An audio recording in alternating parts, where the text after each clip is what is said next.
저는 개인적으로 하는 신앙생활에는 세 가지 영역이 있다고 생각을 해요. 하나는 마음으로 하는 것, 믿음에 관련된 것이라면, 두 번째는 말로써 하는 것, 가르치는 것도 될 수 있고 격려도 할 수 있고 세워줄 수도 있고 정신 차리게 말로 막 뼈를 때릴 수도 있고 막 이러잖아요. 말로 하는 사역도 있다고. 설교도 마찬가지죠. 또 행함으로 하는 사역도 있는 것 같아요. 섬김으로. 그래서 마음, 말, 행함. 그동안에는 마음과 행함을 다뤘어요, 우리가. 그렇죠? 근데 오늘은 말에 대해서 집중적으로 아마 배워보는 시간이 될 것 같습니다. 내가 졸립다 그러면 앞으로 나와서 앉으시면 좋을 것 같아요. 오늘 적을 수 있으면 적을 것도 굉장히 많을 텐데 정말 원고가 8장입니다. 그 중에 4장이 주석이고 4장이 설교인데 정말 빡세게 준비를 했어요. 그래서 잘 한번 양질의 강의 설교는 사실 준비하는 사람이 힘들게 할수록 얻을 게 많거든요. 그래서 어제 밤까지 계속 했습니다. 하루 일주일 내내 잘 새기시길 바랍니다. 그래서 말에 대한 초점으로 오늘 말씀이 나갑니다. 1절 말씀을 보면 야고보를 포함한 그 교사들이 하나님의 심판에서 더 엄격한 기준을 따라서 심판을 받을 것을 언급하고 있어요. 제가 이렇게 좀 볼게요. 보면은 우리가라고 하잖아요. 1절에 보니까 그러니까 야고보 나 포함인 거죠. 그렇죠? 네? 선생된 우리가 여기에는 야고보 포함입니다. 그래서 그러고 있어요.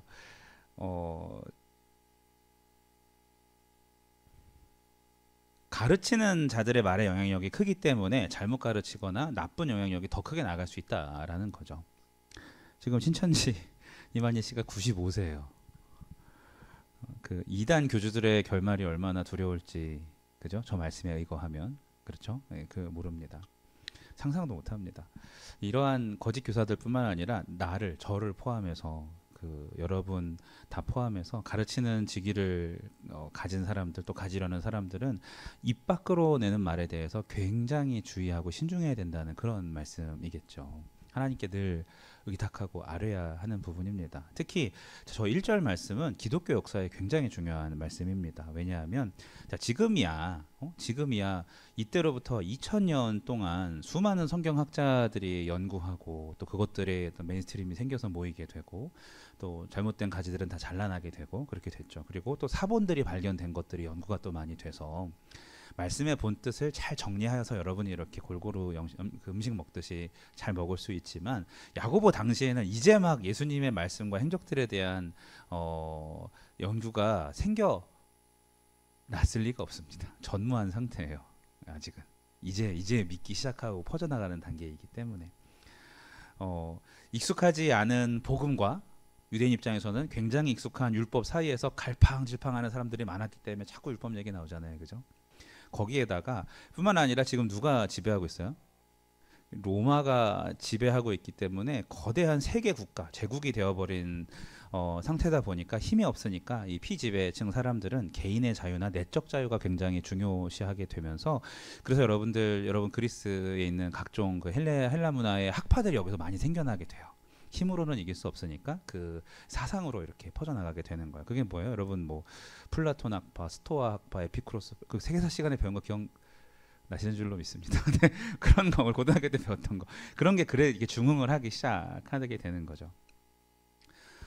때문에 신비로운 지식으로 또 구원에 이른다라고 주장하는 이단들도 막 생겨났어요. 그노시스 영지주의자들도 생겨나고 또 유대인들도 유대인들 안에서도 각자 이제 로마로부터 독립을 바라면서 사두개, 바리새, 에센, 열심당 등의 종파들이 각자의 소리를 높여가면서 반목하는 그런 상황이었습니다.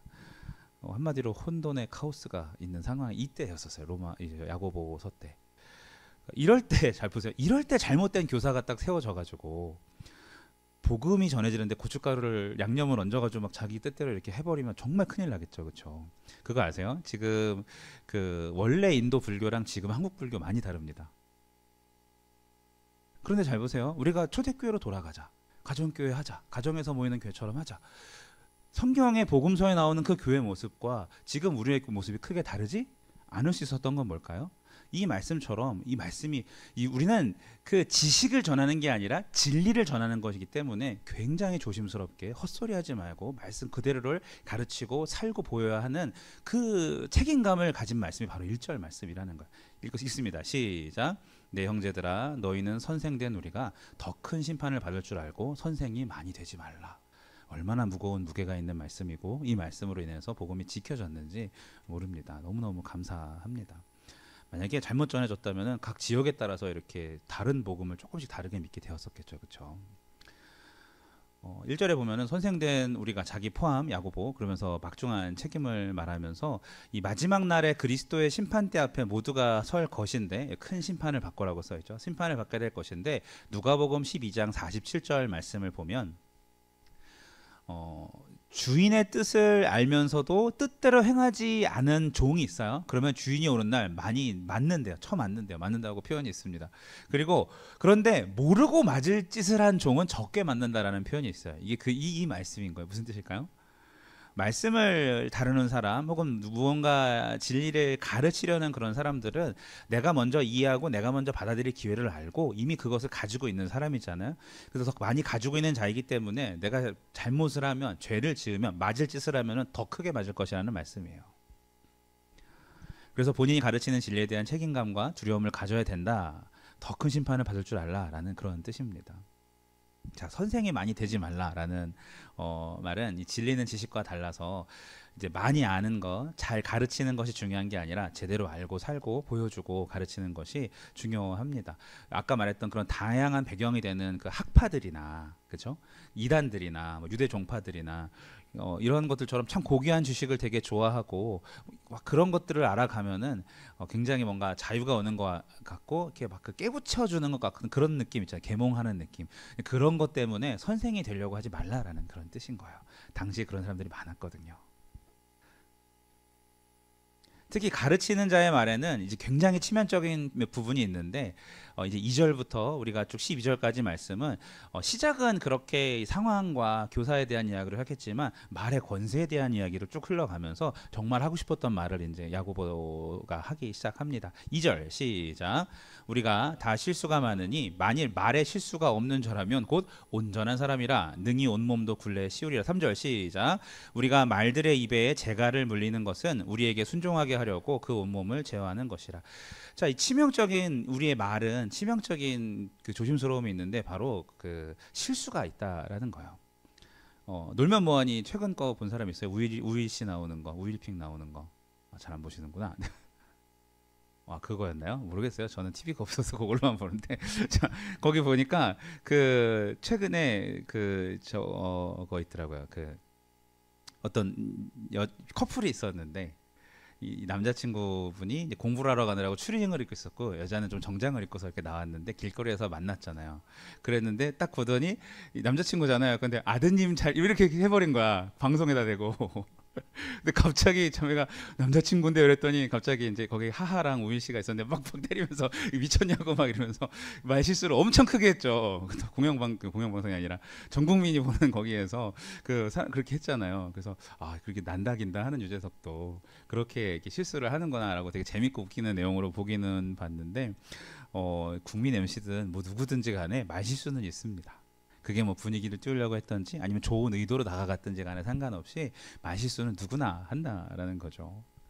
여러분 여기 소나 말처럼 힘센 동물들도 굴레나 재갈을 탁 씌우면은 완벽하게 조절을 통제를 할 수가 있잖아요. 재갈 아시죠 여러분? 쇠 막대기 입에다가 물리고 끊겨서 당기면 말이 고개가 돌아가니까 그쪽으로 가게 할 수밖에 없어요. 이게 고개가 앞에 나와 있기 때문에 이 멀리 있는 거 당기는 게 쉽잖아요. 확 움직이잖아요. 그래서 조절하는 게 그게 원리인데 그 힘센 말도 그 힘센 소도 굴레랑 재갈로 조절하는 예를 들면서 자기 언어를 잘 다스리는 사람은 그 자기 온 몸도 다 다스릴 수 있을 만큼 대단한 사람이라고 지금 말하고 있는 것이에요. 그러니까 온몸이라는 말은 모든 행동을 다 조절할 수 있다라는 뜻이겠죠. 가능할까 불가능할까? 불가능합니다. 이 온 우주에 그렇게 하실 수 있는 분은 딱 한 분 계셔요. 누굴까요? 완전하신 하나님, 말씀하신 바를 반드시 행하시고 이루시는 하나님. 할렐루야. 저건 하나님밖에 못하는 거예요. 때문에 가르치는 자들뿐만 아니라 우리 모두는 우리가 하나님이 아니기 때문에 혀의 무서움을 알고 겸손해야 합니다. 잠언 12장 18절 칼로 찌름같이 함부로 말하는 자가 있거니와 지혜로운 자의 혀는 양약과 같으니라. 혀의 무서움을 얘기하고 있어요. 내가 말하는데 이게 막 칼로 사람 찌르는 것 같은 말이라는 표현이 있어요. 그리고 잠언 10장 19절 말이 많으면 허물을 면하기 어려우나 그 입술을 제어하는 자는 지혜가 있느니라 라는 표현이에요. 말은 많이 할수록 손해다 라고 성경이 이야기하고 있습니다. 자, 4절 말씀에는 그 혀의 영향력을 얘기합니다. 4절 시작. 그렇게 크고 광풍에 밀려가는 것들을 지극히 작은 키로서 사공의 뜻대로 운행하나니. 이 더욱더 우리가 주의를 기울여야 하는데 그 배의 키를 잡고서 바르게 잘 조절하면 배가 목적지에 도착하기도 하지만 키를 잘못 조작하면은 그 좌초의 직접적인 원인이 난파의 직접적인 원인이 되겠죠. 다시 말해 그 인생의 성공과 실패가 우리 인생을 배로 비유하면 이 혀의 이 키의 조절 비유할 수 있다고 해석할 수 있습니다. 잠언에 보면 12장 14절 사람은 입의 열매로 말미암아 복록, 그러니까 타고난 복, 하나님이 세팅하신 복, 주시려는 복에 족하며 그 손에 행하는 대로 자기가 받느니라라는 말씀이 있어요. 이 말씀은 우리 인생의 성공과 실패가 외부 환경에 따라서 달려있는 것이 아니라 역경 속에서도 혀를 잘 조절하면서 사용하면 하나님께서 우리에게 주시려고 세팅하신 그 복록을 계획된 복을 만족하게 누릴 수 있고 우리가 말씀대로 행하는 만큼 손으로 행하는 대로 그걸 다 받아 누릴 수 있다라는 그런 참 귀한 말씀인 것이에요. 자, 5절은 혀가 잘못 사용되는 예시가 나와요. 5절 시작. 이와 같이 혀도 작은 지체로 돼 큰 것을 자랑하도다. 보라 얼마나 작은 불이 얼마나 많은 나무를 태우는가. 안타깝게도 최근에 그 담뱃불이었나요? 이 최근 이 산불의 원인이 뭐였죠? 쓰레기 태우는 거였나요? 산소의 그거였나요? 네. 향 저거였나요? 작은 불 하나가 남부지방을 불바다로 만들었죠. 어느 일정 지역들을. 그런 일이 일어나잖아요. 지금 그런 얘기하는 거야. 큰 것을 자랑한다라는 말은 과장하다, 허풍 떨다 이런 거야. 여러분 그 사기꾼들의 말, 과장과 허풍 속에서 얼마나 많은 인생들이 삶을 망치는지 모릅니다. 우리 교회도 피싱 당하신 어르신들 몇 분 계셔요. 얘기를 들어보면 너무 아찔아찔해요. 시편 12편 3절 여호와께서 모든 아첨하는 입술과 자랑하는 혀를 끊으시리니. 성경에서도 그렇게 하나님이 하신다고 말씀하세요. 시편 73편 8, 9절 그들은 능욕하며 악하게 말하며 높은 데서 거만하게 말하며, 지금 말로 다 얘기하고 있어요. 그들의 입은 하늘에 두고 그들의 혀는 땅에 두루 다니노라. 자, 입이 하늘에 있다는 말, 하나님을 모욕하고 사람들을 땅에 다니며 선동한다는 그런 말씀인 것이에요. 하나님이 그걸 어떻게 해요? 끊으신다고, 심판하신다는 말씀입니다. 그래서 혀를 불로 묘사하고 있어요. 보라 얼마나 작은 불이, 이게 5절 말씀이죠. 혀의 파괴력입니다. 작은 담뱃불씨, 그 향불 하나 때문에 온 마을과 온 산이 불바다 되는 것을 최근에 겪었죠. 정말 한 번이라도 우리가 혀를 잘못 사용할 경우에 치명적인 피해를 줄 수 있다는 거예요, 누군가에게. 잠언 18장 21절 죽고 사는 것이 혀의 힘에 달렸나니 혀를 쓰기 좋아하는 자는 혀의 열매를 먹으리라. 네 말하는 대로 너 될 거야. 이스라엘 백성들도 자기가 말하는 대로 하나님께서 치셨죠. 그래서 광야에서 그 백성들이 다 죽고 다음 세대가 들어가게 되지 않았습니까? 그래서 6절 말씀이 나와요. 6절 시작. 혀는 곧 불이요 불의의 세계라. 혀는 우리 지체 중에서 온몸을 더럽히고 삶의 수레바퀴를 불사르나니 그 사르는 것이 지옥불에서 나느니라. 불의의 세계는 그러니까 하나님이 다스리는 완벽한 세계와 반대되는 개념인 거야. 야고보가 그 대조 좋아한다 그랬잖아요, 말할 때. 그래서 반대되는 세계를 딱 말하는 거야. 의로움이 전혀 없는 세계, 극단적인 표현이에요. 이 세상에 수많은 악이 혀에서 비롯되고 있는 것을 묘사하려고 저런 비유를 쓰고 있습니다. 이 혀는 결과적으로 우리 몸의 지체 전부를 더럽힙니다. 온몸을 더럽힙니다. 부분이 아니라 온몸이라는 뜻은 혀의 실수가 일시적이지 않고, 여러분 암이 이렇게 막 퍼져서 옮겨가듯이 우리가 그 혀로 하는 실수가 우리 온몸을, 우리 온 인생 전체를 계속 물들여 간다는 거예요. 제때 고치지 않으면, 혹은 안 쓰거나 신중하거나 그렇게 막으려는 노력이 없으면 혀 때문에, 말 때문에 망한다는 거죠. 그래서 삶의 수레바퀴를 불사른다는 표현, 삶의 바퀴라는 흥망, 성쇠, 길흉, 화복이 있는 우리 삶의 그 인생의 모든 계절들, 변화무쌍한 인생을 말하는 당시에 많이 쓰이는 그런 관용적인 표현인데, 생 정체를 망치는 그 주범이 어디 있다는 거예요? 내 입속에 있다라는 거예요. 여기 있네. 입속에 있다라는 거예요. 옆에 사람한테 한번 얘기해 봅시다. 여기 있네. 시작. 여기 있습니다라고 해보시고, 여기도 괜찮아요. 네, 여기 있어요. 여기 거기 있어요. 다 하나씩 가지고 있어요. 성경은 그렇게 두렵게 얘기하고 있어요, 우리 혀에 대해서.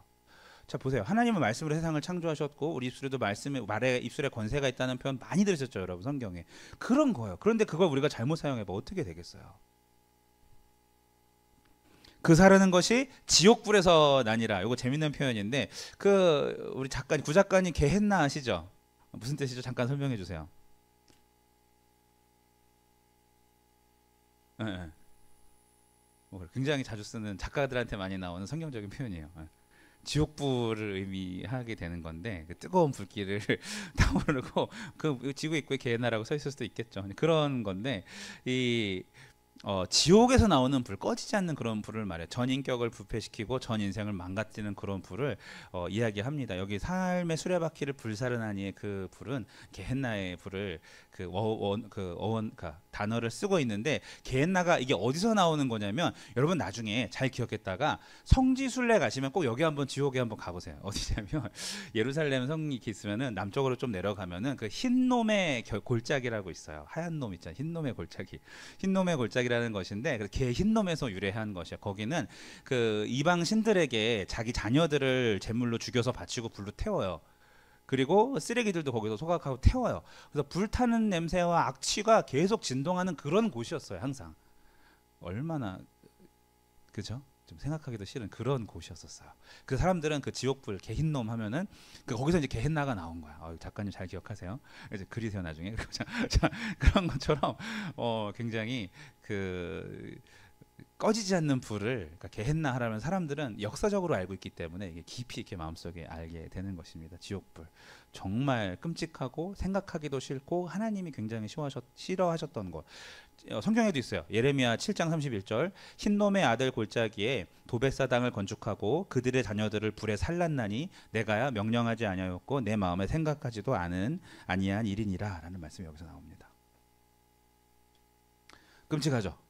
영원히 꺼지지 않는 불, 지옥의 이미지가 그 악취나는 그 흰돔의 골짜기의 이미지가 그 어디 있다고요? 여기 있네. 여기 있습니다. 이거 조심하셔야 턴다 그러죠. 우리가 말을 조심하시길 바랍니다. 자, 7절, 8절. 8절 앞에 그 생략된 접속사 넘겨주세요. 7절, 8절 앞에 8절 앞에 그 헬러 되는 그러나라는 접속사거든요. 그러나를 넣어서 7, 8절 읽습니다. 시작. 새와 벌레와 바다의 생물은 다 사람이 길들일 수 있고 길들여 왔거니와 그러나 혀는 능히 길들일 사람이 없나니 쉬지 아니하는 악이요 죽이는 독이 가득한 것이라. 여러 짐승들의 여러는 모든이라는 뜻입니다. 그 짐승과 새와 벌레, 바다 생물은 다 수동태예요. 언제나 인간들이 창조 질서 때문에 길들일 수 있어요. 그리고 완료 수동태, 길들여졌어요. 그렇죠. 창세기 1장 28절에 하나님이 그들에게 복을 주시며 하나님이 그들에게 이르시되 생육하고 번성하여 땅에 충만하라, 땅을 정복하라, 바다의 물고기와 새와 하늘의 땅에 움직이는 모든 생물을 다스리라 하시니 창조 질서예요. 그래서 그렇게 너희들이 하고 있다라는 그런 표현인데 말씀대로 다 길들일 수 있는데 뭔 길들일 수 없다? 네. 경태 형제가 아무리 운동을 열심히 해도 혀도 근육이죠. 이건 어떻게 할 수가 없어요. 네, 혀는 누구도 길들일 수가 없어요. 쉬지 않는다라는 표현은요, 꾸준히 한다라는 그런 뜻이 아니라 불안정하다라는 거예요. 뭔가 변화가 자꾸 많이 있다라는 그런 뜻의 쉬지 않는다라는 표현인데 불안정한 예상치 못한 시기에 악을 내는 그런 혀입니다. 내가 왜 이런 소리를 했지? 내가 왜 이런 말을 했지? 라는 그런 실수. 내가 그때 그 말을 안 했으면 이런 적 있으시죠, 여러분? 그런 일들이 스스로 반성하게 만드는 일들이 우리 삶에 일어나고 있어요. 또 죽이는 독이 가득합니다. 죽음을 초래하는 치명적인 독을 가진 독사처럼 혀는 선한 말보다 오히려 불의하고 도끼 있고 악독한 말을 할 때 더 신나한다고 하는 표현이에요. 뒤에서 그분에 대한 담화를 낳는 뒷담화는 우리가 깐다고 하죠. 그렇죠? 재밌잖아요. 나랑 맞는 사람 몇 명만 있으면은 막 진짜 요리를 할 수 있잖아요. 그 사람이 누구든지 간에. 그렇죠? 그런 것처럼 신나게 단점을 지적하고 싶고 이런 것들이 혀를 통해서 나가고 있어요. 죽이는 독. 다윗은요. 시편 140편 3절에서 이 일을 이야기하는데 악인의 입술 아래 독사의 독을 가득 머금고 있다고 설파를 합니다. 다윗은 여러분 아시죠? 얼마나 많은 그 악을 경험했어요. 자신의 아들이 자기를 죽이려고 했고, 자신의 장인이 자기를 죽이려고 했고, 자신의 부하 등등등 그렇게 하나님의 마음에 합한 자라고 불렸던 다윗도 그 악인들의 혀의 독 때문에 막 여러 가지 맨발로 막 도망 다니고 재뿌리고 다니고 별의별 그 수모를 다 겪었던 그런 사람입니다. 그런데도 놀랍게 다윗은요, 이 이야기를 시편 141편 3절에서 이렇게 표현해요. 여호와여, 내 입에 파수꾼을 세우시고 내 입술의 문을 지키소서. 다시 한번, 여호와여, 누구? 내 입에 파수꾼을 세우시고 내 입술의 문을 지키소서. 다윗은 하나님의 마음에 합한 자라 불렸던 다윗은 나는 그런 사람이 아니야, 나는 악인처럼 그렇게 막 독사열을 가지고 사람을 공격하는 사람이 아니야, 이렇게 얘기하지 않고 누굴 지켜달라고요? 나를 지켜달라는 거예요. 인간의 한계, 자신도 거기에서 다르지 않다라는 것을 알고 있었다는 표현이에요. 많은 실수와 실패를 경험했기 때문이겠죠. 다윗이 그러면 우리는 어떻게 해야 돼요? 정말 그렇죠. 이어 9절부터 혀의 이중성과 성도들의 모순이 등장을 합니다. 9절 시작. 이것으로 우리가 주 아버지를 찬송하고 이것으로 하나님의 형상대로 지음받은 사람을 저주하나니. 여러분, 인간을 지으신 목적은 뭐죠? 이사야 43장 21절, 이사야 4321 이렇게 보시면 좋아요. 4431 뭐였죠? 우리 브렉스로 팀 힘내십시오. 여러분 외우셨습니다. 지난주에. 기억나세요? 이 백성은 그쵸? 나를 위해 지었나니. 그렇죠. 좋아요. 네. 자, 네. 가영 화이팅. 자, 네. 네. 찬송하기 위해서 지었대요. 그러니까 우리 혀를 만든 목적이 뭐예요?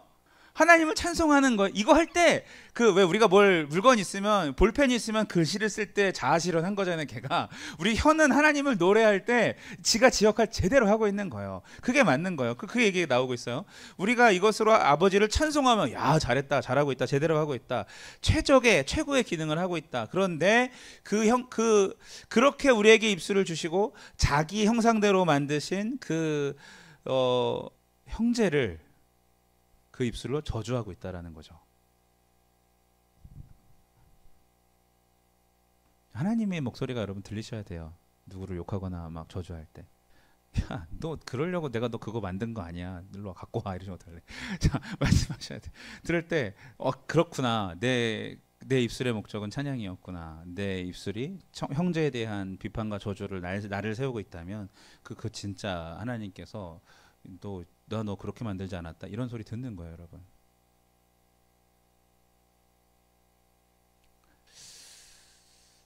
혀의 이중성과 모순. 10절 같이 읽습니다. 시작. 한 입에서 찬송과 저주가 나오는도다. 내 형제들아, 마땅치 아니하니라. 마땅한 것과 그 반대, 마땅하지 않다라는 것은 큰 차이인 거죠. 둘 다 현재 시제로 쓰여 있어요. 초대교회도 그랬고 영원히 그렇다는 거야. 앞으로도 계속해서. 11절 시작. 샘이 한 구멍으로 어찌 단물과 쓴물을 내게 했느냐. 여러분, 그 팔레스타인 지역에는 강수량이 풍부하지 않아요. 그래서 비보다 뭐가 중요할까요? 샘이 중요해요. 그 지하수. 여기서 샘은 터져 나오는 샘물을 말하거든요. 그래서 그 건기에도 물이 나오기 때문에 그 샘에 의지하며 살고, 도시에도 샘 주변에 다 이렇게 세우는 사람들이에요. 그러니까 우리가 생각하는 샘물은 약수터에 있잖아요. 그거랑 다른 개념입니다. 생계를 뜻해요. 마을 전체 핵심이고. 그 샘 주변에 도시를 세우는데 쓴물이 나면은요. 자, 샘에서 쓴물이 나오는 이유는 뭘까? 썩었다는 건 왜 썩을까? 그 물이. 그러니까 샘이에요. 그냥 솟아 나오기는 해. 썩는 요인이 있을 거 아니에요, 그렇죠? 감사해요. 적극적인 거 너무 좋아요. 좋습니다. 거기에 짐승의 사체가 들어갔거나, 그 독이나 뭐 이런 것들이 들어갔거나, 더러운 것들이, 오물이 들어갔거나, 그게 정화되지 않기 때문에 그런 일이 있게 된다는 거죠. 그 샘 주변에 누가 도시를 세울 수 있겠어요, 그죠? 그 샘 주변은 황량할 것입니다. 그거 먹지 마, 죽어. 마라의 쓴물이 그런 뜻이거든요. 우리 여러분 나오는. 어쨌든 먹지 마, 죽어. 조심해. 혀의 역기능을 여러분 우리가 막지 않으면 우리 주변이 황량할 것입니다. 복음을 전하는 자가 복음을 전하기는커녕 복수를 당하고 살지는 않으면 다행이겠죠. 우리 입술로 더러운 것들을 내지 맙시다. 할렐루야. 따라합시다. 험담 금지. 여러분의 입술로 형제를 저주하거나 막 그러니까 정당한 요구를 하거나 좀 이렇게 마음이 안 맞을 때 잘 풀려고 하면서 이렇게 하는 건 얼마든지 좋아요. 그런데 막 그 사람에 대해서 깊게 이렇게 알아보거나 그런 마음 없이 막 비판하고 이건 아니라고 막 또 세력 만들고 이런 거 진짜 하지 맙시다. 우린 하지 맙시다. 들은 사람한테는 책임 있습니다. 아멘. 네, 그렇습니다. 이번 주에 적용하셨으면 좋겠어요. 우리의 혀에 대해서 뭐 금언해서 말 안 하는 날도 하나 있으면 좋겠다. 제 생각에. 자, 금언 말 안 하면 장사 못하죠. 하세요. 자, 하지 마세요. 자, 좋습니다. 그래요. 12절 시작. 네, 형제들아, 어찌 무화과 나무가 감람 열매를, 포도나무가 무화과를 먹게 되냐? 이와 같이 짠 물이 단물을 내지 못하느니라. 만듦새대로 좀 살아라. 에?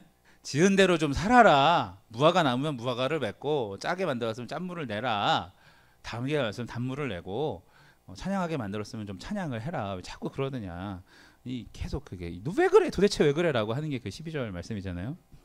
엉뚱한 소리 나오지 않게 네가 거기서 왜 나와? 그런 소리가 왜 나와라고 의문하는 거야. 여기 저는 이 말씀을 보면서 말씀을 이제 정리합니다. 그냥 이랬으면 좋겠어요. 우리가 그러니까 뭘 안 먹거나 뭘 먹어서 입냄새가 나는 게 아니라 우리의 내용에 따라 구취가 났으면 좋겠어요.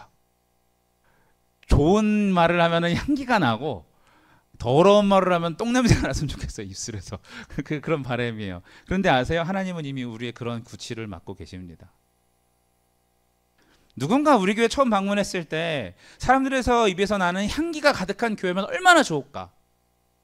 그런 목장이 되면 얼마나 좋을까? 다들 말하기보다 듣기를 속해하라는 저번에 그 말씀처럼 매 순간 서로를 진심으로 축복해주는 말들을 하고 하나님을 온전히 찬양하는 그런 공동체가 되면 얼마나 좋을까. 할렐루야. 말씀을 맺습니다. 사랑하는 우리 비전 세대 여러분, 굉장히 그 복음에 대해서 뜨거웠지만 혼란한 시기에 말씀을 함부로 전하지 않도록 야고보서를 통해서 복음을 수호해 주신 하나님께 감사의 기도를 먼저 하시길 바랍니다. 두 번째로 우리 모두에게 해당하는 이 혀의 무서운 파괴력, 이런 것들을 배웠는데 하나님께 아침마다 우리도 다윗처럼 하나님 저도 다르지 않아요. 제 입술에 파수꾼을 세워주셔서 오늘 만날 사람들을 위해 미리 기도하고 내가 할 말들을 정말 조심스럽게 할 수 있도록 도와주세요. 하나님은 굉장히 가치 있고 중요하게 내 입술을 지켜보시는데 허망하게 그것들을 박살내지 않도록 하나님 제가 정말 제 입술로 하나님을 찬양하고 형제를 사랑하는 자매를 사랑하는 일에 쓸 수 있도록 도와주세요. 다 지켜보신 하나님 앞에 책임감 있는 입술들을 구하시고 하나님을 찬양하고 서로 축복하는 것이 우리 일상이 되시길 예수님 이름으로 축복합니다. 우리 같이 기도합시다. 기도하는데 하나님, 우리가 말씀을 듣고 성령이 역사하시는 이 순간이 우리가 결단하고 행동해야 될 줄로 믿습니다. 하나님, 들었으니 이제부터 내 입술이 하나님의 것임을 알고 나를 지으신 목적대로 하나님을 영화롭게 하는 일에, 형제를 사랑하는 일에 쓸 수 있도록 도와주시옵소서. 주여 한번 외치고 통성으로 기도합니다. 주여! 하나님 아버지, 귀한 말씀을 통하여서, 긴 말씀을 통하여서 혀가 얼마나 조심스러운 것인지 두려운 것인지 하나님 알게 하셨습니다. 하나님, 그저 내 몸에 달려있는 그냥 살과 근육이라고 생각하는데 그것이 아니라 하나님께서 이 세상을 이루어가시는데 우리 입술을 통하여 축복을 하기도 하고 우리 입술이 말씀을 전하게 하기도 하시고 우리 입술이 사랑을 하기도 하시고 우리 입술을 통하여 하나님을 찬양하기도 하시는 그 만듦새와 목적을 알게 하셨사오니 하나님 그에 합당하게 살게 하여 주시옵소서. 하나님, 입술을 완전하게 구사하시는 분은 오직 하나님 한 분밖에 없음을 우리가 선포하오니 말씀을 반드시 지키시고 신실하게 이루신 하나님과 같이 우리 또한 우리의 입의 말을 책임지는 믿음의 사람 될 수 있도록 역사하시옵소서. 내가 하는 말 한마디 한마디를 심중하게 전할 수 있도록 하나님 역사하여 주시옵소서. 깊이 생각하고 많이 들은 다음에 하나님 진실된 마음으로 한마디를 심중하게 던질 수 있도록 역사하여 주시옵소서. 하나님, 더 이상 남을 해하면서 남을 무너뜨리면서 뭉개면서 하나님 어떻게 무언가를 진행하려고 하는 어리석은 시도들을 포기하게 하시고 주님 앞에 내 입술에 차수꾼을 세워주셔서 하나님께서 기뻐하시는 말들로 공동체를 세워가며 진리를 전하며 사랑을 나누고 하나님의 뜻대로 살아가기를 권면하는 믿음과 사람의 공동체가 될 수 있도록 아버지 역사하시옵소서. 하나님, 우리가 말을 전할 때에 내 입술에 향기가 나게 하시옵소서. 내가 하나님께서 기뻐하시는 말로 하나님과 사람들에게 도움되는 자가 되게 도와주시며 하나님 자기의 말로 인생을 열어가는 자가 될 수 있도록 역사하시옵소서. 우리 귀에 들린 대로, 하나님의 귀에 우리의 말이 들린 대로 역사하신다 하였사오니 우리가 소망을 말하며 하나님 앞에 간절한 기도를 드리고 입술을 통하여 하나님의 뜻을 이루어가는 믿음 될 수 있도록 아버지 역사하여 주옵소서. 주여!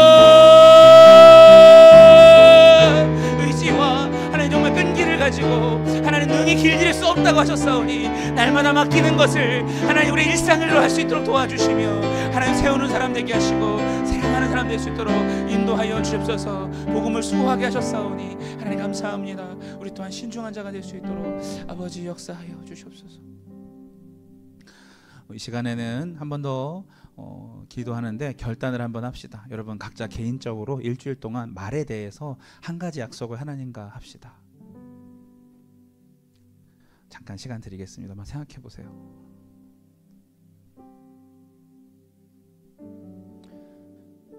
하나님을 찬양하는 일도 좋고 말을 아끼는 것 혹은 누군가를 축복해 주겠다 구체적으로 그런 것도 다 좋습니다. 시간 기도할 때 하나님 그 일이 실제적으로 내 삶에 일어나게 하시고 점점 일상이 되게 하여 주시옵소서. 크게 기도하지 않아도 좋으니까 대신 또렷하게 또박또박 하나님 앞에 고백하도록 합시다. 기도합니다. 하나님 아버지 감사합니다. 하나님 우리가 그 삶을 살 수 있도록 인도하여 주시옵소서. 하나님 내 입술로 예성이와 수지에게 축복의 말을 하겠습니다. 사랑하는 교사들에게 하나님 축복의 말을 하겠습니다. 하나님 경태와 소영이에게 목자들에게 일부 목자들에게 하나님 권면 하나님 정말 격려와 소망의 말을 전하고 귀히 세워주겠습니다. 하나님 그 삶을 살겠습니다. 하나님 내 입술에 파수꾼이 되어 주시옵소서. 아침마다 입술을 주장해달라고 기도하겠습니다. 하나님 그렇게 하게 하여 주시옵소서.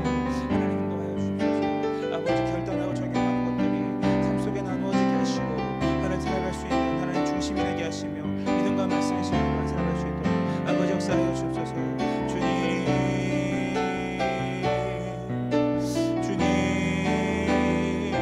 사랑을 대하고 말하고 만나기 전에 기도하게 하시고 일을 할 때에도 하나님 입술을 주장하달라고 기도할 수 있도록 아버지 도와주시옵소서. 하나님 살리는 일을 하는 수 도와주시옵소서. 아버지 역사하시옵소서. 우리와 함께하여 주옵소서. 우리의 더러운 마음이 더러운 말을 내지 않게 하시옵소서.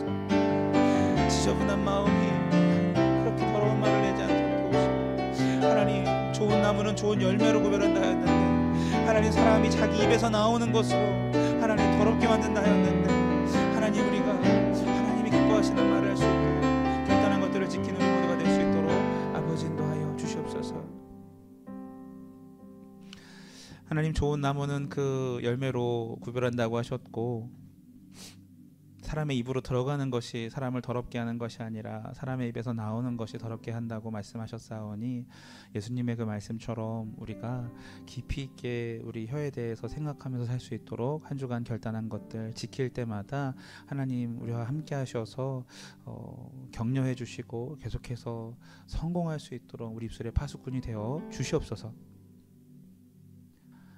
하나님의 말씀으로 세상을 창조하셨듯 나도 내 입술로 내뱉는 소망과 기도로 내 인생의 길을 만들게 하여 주시옵소서. 아무리 거대한 육중한 문이 앞에 있을지라도 하나님과의 깊은 관계를 통하여서 하나님께 아뢰는 기도를 통하여서 그 입술의 말의 권세를 통하여서 하나님이 응답하시사 하나님이 열쇠가 되어주셔서 그 문을 열 수 있도록 인도하여 주시옵소서. 소망을 말하게 하시고 하나님의 살아계심을 노래하게 하시고 넘어진 자를 세우는 말을 하게 하시고 상처진 자를 싸매어주는 말을 하게 하여 주시고 쫓겨간 자들을 돌아오게 하는 말을 하게 하여 주시고 무너진 자들을 잘 위로하는 말을 하게 하여 주시고 양보하는 말을 하게 하여 주시고 같이 울어주는 말을 하게 하시고 깊은 사랑을 실천하는 말을 하게 하여 주시어서 하나님께서 우리 입술을 보시고 우리 혀를 보시고 그래 잘하고 있어라고 인정하시는 그 삶을 우리 한 주간 동안 살 수 있도록 인도하여 주시옵소서. 하나님 귀한 예물을 올려드립니다. 하나님 흠양하시고 예물을 드리는 마음들에게 하나님께서 더 큰 물질의 복과 관계와 건강의 복을 더하여 주셔서 하나님 믿음으로 살아가는 귀한 청년들 오직 그 능력으로 물질 또한 하나님께서 허락해 주셔서 하나님과 사람들을 위하여서 아름답게 쓰임받는 잘 청지기들 되게 하여 주시옵소서. 이제는 우리 주 예수 그리스도의 은혜와 하나님의 무한하신 영원하신 사랑과 성령님의 이렇게 말씀을 깨닫고 기도할 수 있게 우리의 기도를 도우시는 그 내밀하신 교통하심이 이제 말씀 안에서 결단하고 실천하는 이 청년들의 모든 삶의 자리와 이 도시에 있는 말씀대로 살고자 노력하는 수많은 교회들과 이 나라에 있는 하나님의 온 백성들과 세계 열방에서 복음을 들고 말로써 예수님을 전하는 수많은 선교사들에게 지금부터 영원토록 함께 계실지어다.